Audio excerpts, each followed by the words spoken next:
அனைவருக்கும் வணக்கம். இந்த மாதிரி உங்களுடைய போர் இருந்தால் தயவுசெய்து போருடைய அந்த பைப்பை வந்து ஹைட்டு தூக்கிடுங்க. இந்த இடத்துல என்ன பிரச்சனைன்ட்டு தெரிஞ்சுக்க வீடியோ முழுவதும் பாருங்கள். இந்த இடத்துல அந்த போருடைய அளவு வந்து பைப் வந்து கீழே இருக்கிறதுனால அந்த எலக்ட்ரிக் பைப் ஒன்று வருது பாருங்கள், அந்த வழியாக எலி வந்து என்ன பண்ணிச்சுன்னா ஃபுல்லாக மண் எடுத்துகிட்டு வந்து போர் உள்ளே போயிடுச்சு. போர் உள்ளே போனதுனால ஹோஸ் வந்து ஃபுல்லாக லாக் ஆகிடுச்சு, தூக்கவே முடியல. 2 பேர் 3 பேர் பிடிச்சி தூக்கி பார்த்தோம், சுத்தமாக வரவே இல்லை.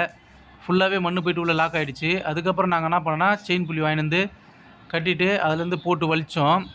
ஆனால் வலித்தோம் என்ன ஆச்சுன்னா போர் உள்ளேருந்து ஓஸ் வெளியே வந்துடுச்சு.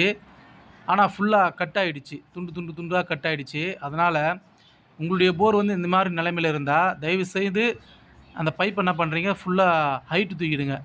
எவ்வளோ ஹைட்டு வந்து மண் தேரிலேருந்து எவ்வளோ ஹைட்டு தூக்க முடியுமோ அந்த அளவுக்கு நீங்கள் ஹைட்டு தூக்கி வச்சுக்கோங்க. அதே போல் உங்களுடைய திரையும் பார்த்துங்க, அந்த மாதிரி அந்த மேடல் மூடுற அளவுக்கு ஹைட்டு தூக்கிடுங்க. இந்த இடத்துல பாருங்கள், அந்த பழைய ஹோஸ் இது, அது உள்ளேருந்து எடுத்தது பாருங்கள், ஃபுல்லாக கட் ஆகி போயிடுச்சு, மடிஞ்சிடுச்சு, வரல சுத்தமாக. உள்ளே இருந்து கீழே மண் கீழே போய் அந்த அந்த ஓசுடைய கீழ் பாட்டத்தில் போயிட்டு ஃபுல்லாக மண் ஒரு 10 அடி ஹைட்டுக்கு மண் மாட்டிக்கிச்சு.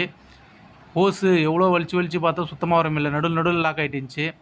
அப்புறம் துண்டாக அறுத்துட்டு தான் வந்துச்சு. அது எப்படியோ போட்டு செயின் புல்லில் போட்டு ஃபுல்லாக டைட் பண்ணி வலித்து எடுத்தாச்சு. இப்போ வந்து புது ஓஸு வந்து மாற்றலான்னு அவங்க சொல்லிட்டாங்க. அதனால் புது ஓஸே மாற்றிடுறோம். ஏன்னா பழைய ஓஸு போட முடியாது, ஃபுல்லாக கட் ஆகிடுச்சு.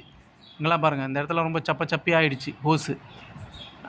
போருடைய அந்த கிளாம்பும் சரி ஃபுல்லாக பழசெல்லாம் கழண்டு எல்லாம் லூஸ் ஆகி உடஞ்சி போச்சு. அதனால் என்ன பண்ணிட்டோம், நாங்கள் வந்து புது ஓஸு மாற்றி அந்த பைப்பு போருடைய பைப்பை வந்து என்ன பண்ணால் ஹைட்டு தூக்கிட்டேங்க. பாருங்கள், ஃபஸ்ட்டு வந்து கீழே இருந்துச்சுங்களே. இப்போ வந்து எலி வந்து மண்ணை தள்ளினாலும் என்ன ஆகாது, உங்களுக்கு வந்து போருக்குள்ளே உங்களுக்கு வந்து மண் போகாது. இந்த மாதிரி என்ன பண்ணுறீங்க, எப்பவுமே போரை வந்து ஹைட் பண்ணிங்க. இல்லைனா வந்து போர் வந்து சீக்கிரமாகவே உங்களுக்கு வந்து துத்தடைய ஆரம்பிச்சிடும். இந்த வீடியோ பிடிச்சிருந்தால் மறக்காமல் சேனலை சப்ஸ்கிரைப் பண்ணுறேங்க.